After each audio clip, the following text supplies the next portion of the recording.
Arranca nuestro tiempo de tertulia, 8:24 de la mañana. Nos acompaña José Ignacio Gutiérrez. José Ignacio, ¿qué tal? Muy buenos días. Muy buenos días. Él es secretario general de la Confederación de Cuadros y Profesionales. ¿Qué te ha parecido en Gracia Hidalgo? Bueno, yo la conozco de tiempo A, además la interlocución con ella ha sido en la época como secretaria de Estado de Empleo bastante positiva y ahora como responsable de la Comunidad de Economía dentro de la Comunidad de Madrid, pues obviamente también tenemos una muy buena relación. Bueno. Lo que ha dicho respecto a la subida del techo de gasto al 0,6% de los objetivos de déficit de las comunidades autónomas. Iván Espinosa Los Monteros, ¿qué tal? Buenos días. Muy buenos días. ¿Qué te ha parecido? Es que como arranco de la premisa de que ya es una frase que no me gusta, objetivo de déficit, ¿cómo puede haber objetivo de déficit? O sea, tendría que haber objetivo superávit, ¿no? Y todo lo demás ya, pues es una falta de capacidad de cuadrar las cuentas, ¿no? Bueno, yo no quiero entrar en temas así muy puntiagudos, pero esto que he escuchado, estos últimos minutos que he estado escuchando la entrevista, pues es una entrevista que si uno escucha sin saber quién es, pues no sabe si está hablando con alguien de Izquierda Unida, del PP, del PSOE, de Ciudadanos. O sea, es ese consenso socialdemócrata lleno de frases hechas que no significan absolutamente nada y que, como se estaba comentando por aquí fuera del micrófono, es un insulto a los votantes y a los contribuyentes de esta región y de este país. Francisco Vera, ¿qué tal? Muy buenos días. Muy buenos días, Susana. Lo de la subida del salario mínimo interprofesional, que a mí no me ha quedado muy claro. ¿Es bueno o malo para la creación de empleo?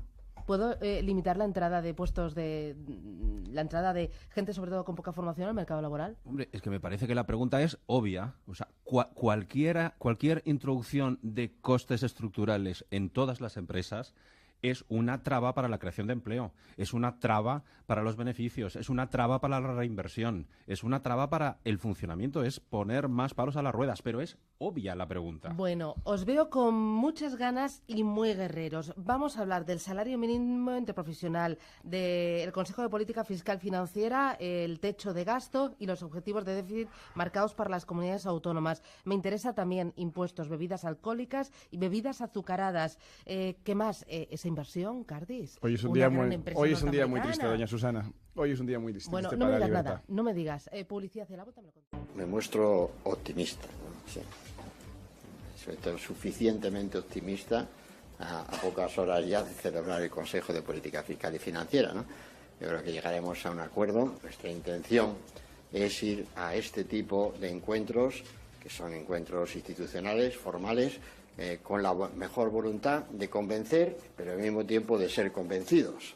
Y por tanto, desde este ánimo, pues me muestro optimista y estoy convencido de que saldrá un acuerdo. Y hubo acuerdo, claro que hubo acuerdo. El primer gran acuerdo del Gobierno con el Partido Socialista en materia económica sube el salario mínimo interprofesional a cambio de que el Partido Socialista se abstenga para fijar el techo de gasto de las comunidades autónomas. No todas estuvieron de acuerdo. Alzaron la voz, como estaba previsto, Baleares, Comunidad Valenciana y también Cataluña. Este primer gran acuerdo en materia económica. Vamos a ver, a mí me encantaría que hubiera déficit, pero la realidad es que eso es imposible en este entorno ahora mismo. Que no hubiera déficit. Perdona, que hubiera superávit, perdón. Pero en este momento es que realmente eso es inimaginable en las estructuras de gastos que tenemos en las administraciones públicas. Creo que es importantísimo un principio de acuerdo, porque sin ese principio de acuerdo el problema es que iríamos a una desestabilización política de mayores consecuencias, y eso es incuestionable. Llegar a un déficit del 0,6-0,7...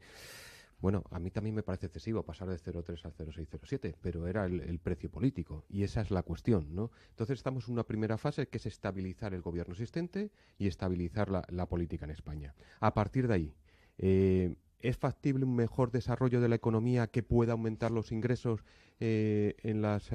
por parte de las administraciones públicas? Y yo creo que este acuerdo puede favorecerlo, como el acuerdo del salario mínimo que permitirá posiblemente una aprobación final de unos presupuestos y dar una estabilidad a un gobierno durante un 2017 que va a ser tremendamente complicado.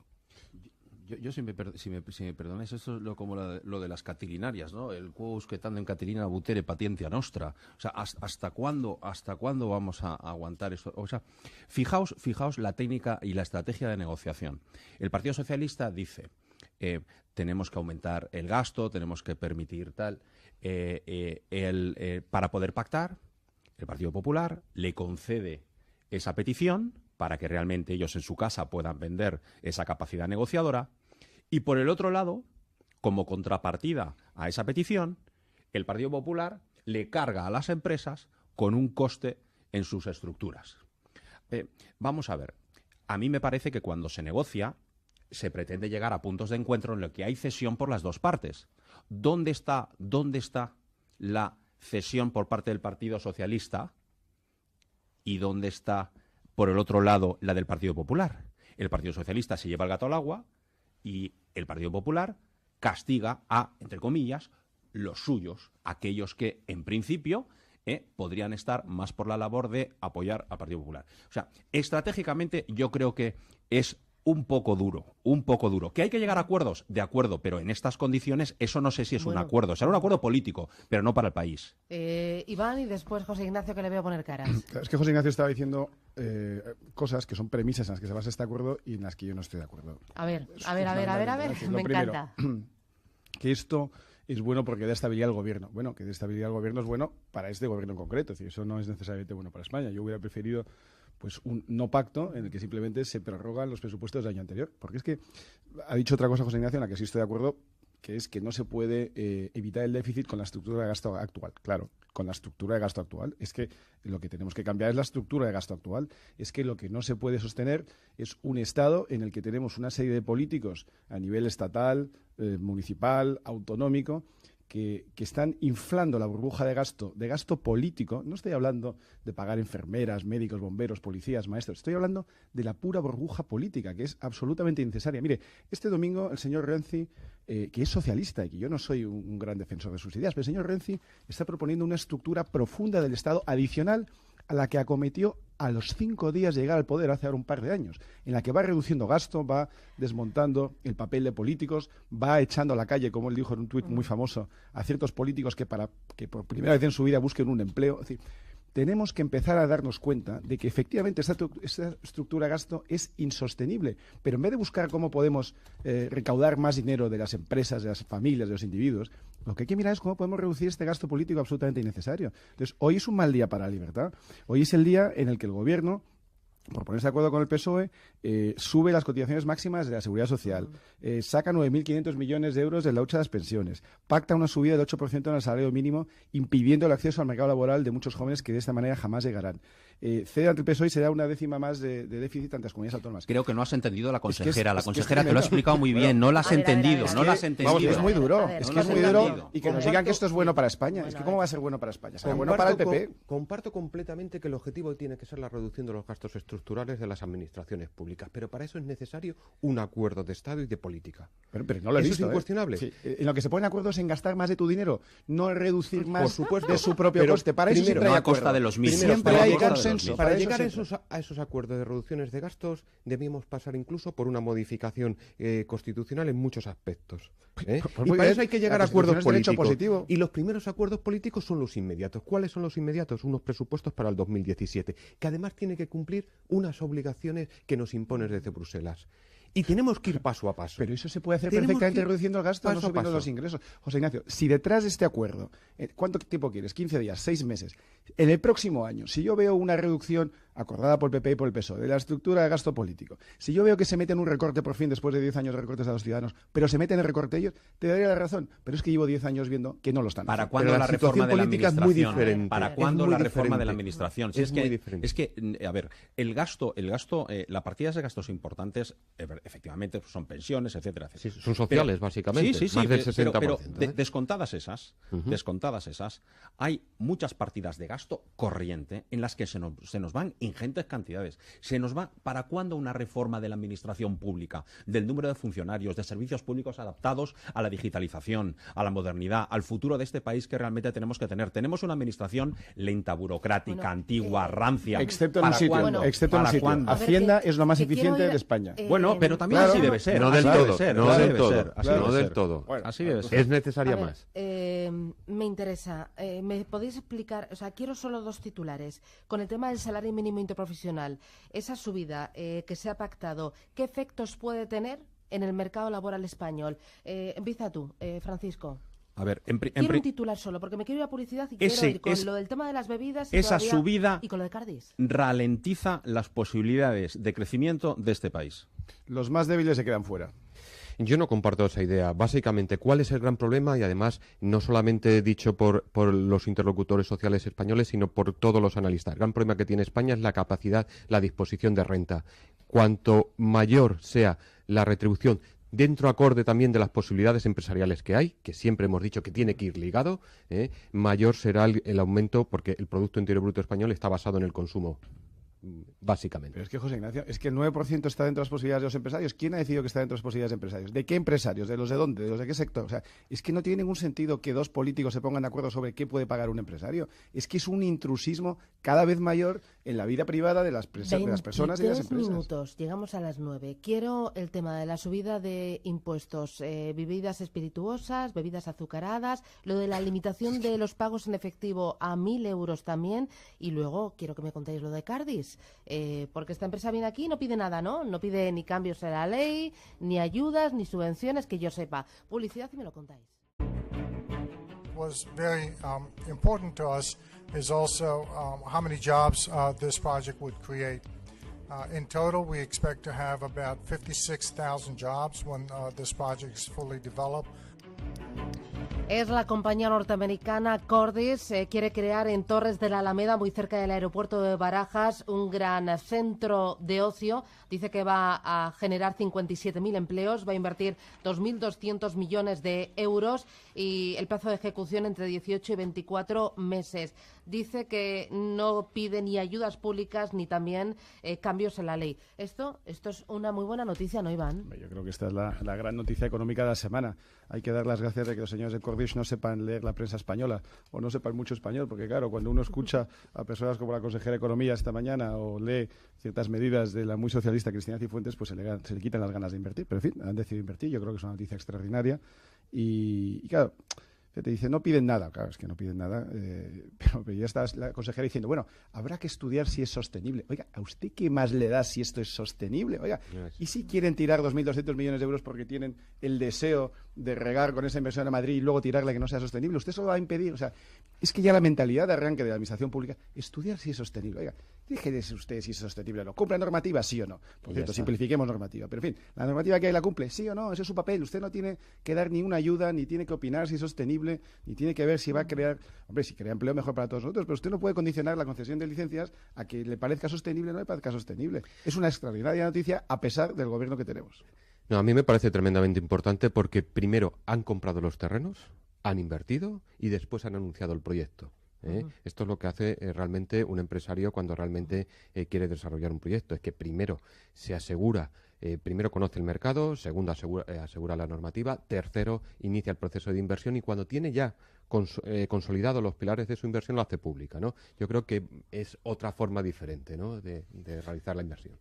Bueno, yo por primera vez en el día de hoy igual voy a decir algo positivo. Vamos a ver, en primer por lugar, favor, es que sí, veo, Susana, me estaba quedando un poco no sé triste y estamos hoy, a viernes. pero estamos si os ha atragantado. Sí, discúlpame. A ver si soy capaz de decir algo positivo. Vamos a ver. En primer lugar, lo que demuestra es el interés por la inversión que estamos teniendo en España. Sí, la verdad es que a pesar de todas las críticas, ¿no? Sí. No, a pesar de los gobiernos. A pesar de que hemos estado un año y esta decisión, un año sin gobierno y han puesto el foco en España. En primer lugar, España es un país atractivo ya para los inversores. En segundo lugar, parece que la Comunidad de Madrid también parece ser un lugar atractivo para los inversores.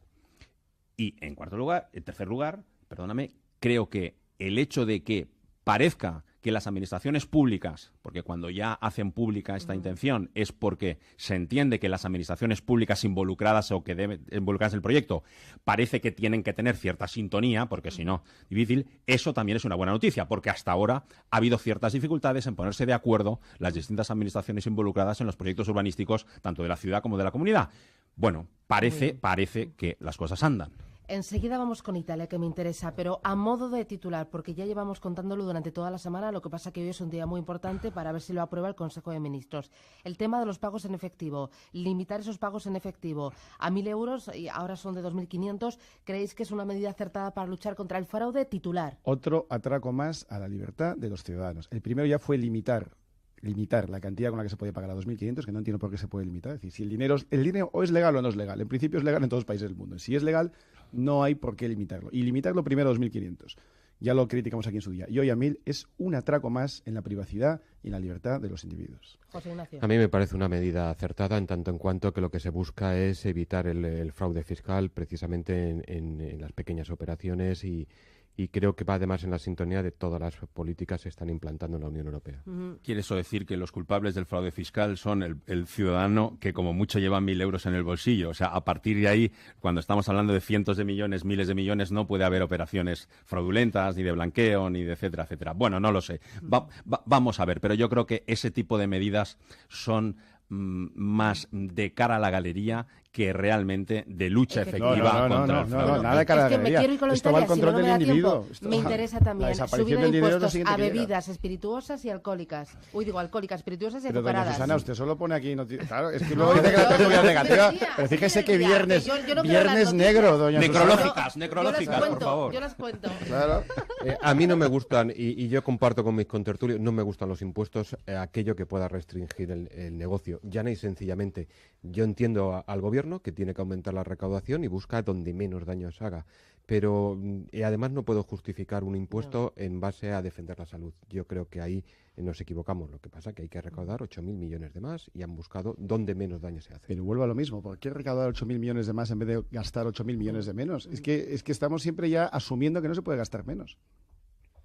Bueno, yo es que no sé qué decirte, Susana. Si es que ya me he quedado, es que ya no sé, Italia, no sé qué decirte, a ver, Italia, Susana. si gana el sí, escenario, y si gana el no, escenario. Si gana el no, hoy leía un artículo, lo publica el diario Expansión, el diario Expansión, un artículo que ha escrito el ministro italiano de Exteriores, y dice, si gana el no, se nos caerá el cielo encima.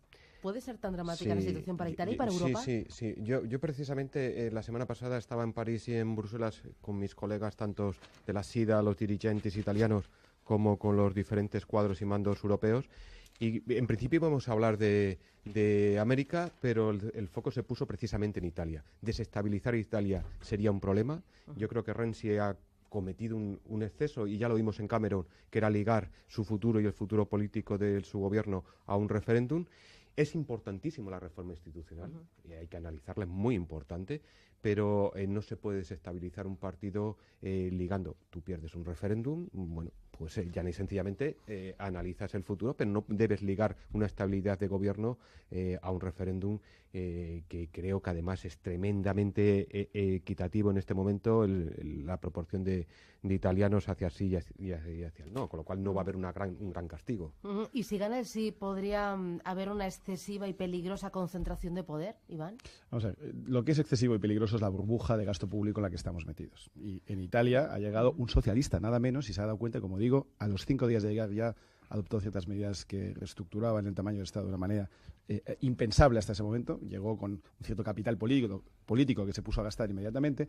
Y ahora, efectivamente, a mí lo que me da pena es que se ligue de alguna manera el resultado del referéndum al futuro de este presidente, que insisto que es socialista y por lo tanto no santo en mi devoción. Pero, por una vez, y aunque suele ser simpático o me suelen caer bien los resultados de los referenda o de los referéndums, mal dicho, que van en contra de los gobiernos establecidos, en este caso concreto, pues tengo la sensación de que sería muy bueno que esa reforma se produjera. Pero de nuevo es verdad, y en eso estoy de acuerdo con José Ignacio, cuando los líderes ligan su futuro al resultado concreto de un referéndum que quizá no tenían que haber convocado, sino que podían haber ejecutado sin necesidad de consultar al pueblo, es decir, si hubieran asumido su responsabilidad sin más, pues se juega un riesgo que es excesivo y que no está alineado con el perímetro de decisión del propio referéndum. Bueno, yo creo que en general, me voy a quedar en el análisis mucho más general.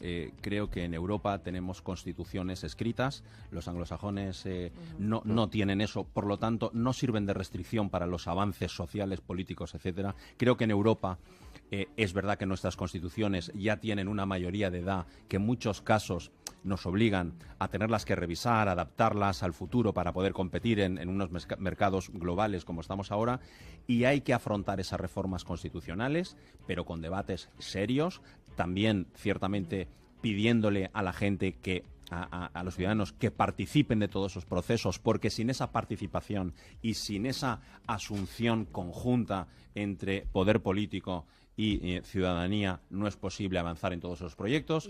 Y bueno, aváncese y a ver si en España también somos capaces de lograr ese tipo de consensos. ¿Cómo venís? Eso que tenemos un puente por delante. Bueno, tienen algunos un puente, un acueducto por delante y os tenéis que estar como más animado, más No sé. Iván Espinosa, Los Monteros, José Ignacio Gutiérrez, Francisco Vera, muchísimas gracias. Que tengáis buen día. Gracias, doña ¿Os Susana. vais de puente o no? Fin de semana. No, A ¿o trabajar, sí? doña Susana, a ¿A trabajar, que Algún cada día, vez nos algún día, exprimen más algún día impuestos. te aprovecharemos, Se os algún ve, día. se os Me ve. voy a ir a Múnich a ver al Atleti. Dios mediante. Bueno, Dios mediante. gracias a por el viernes.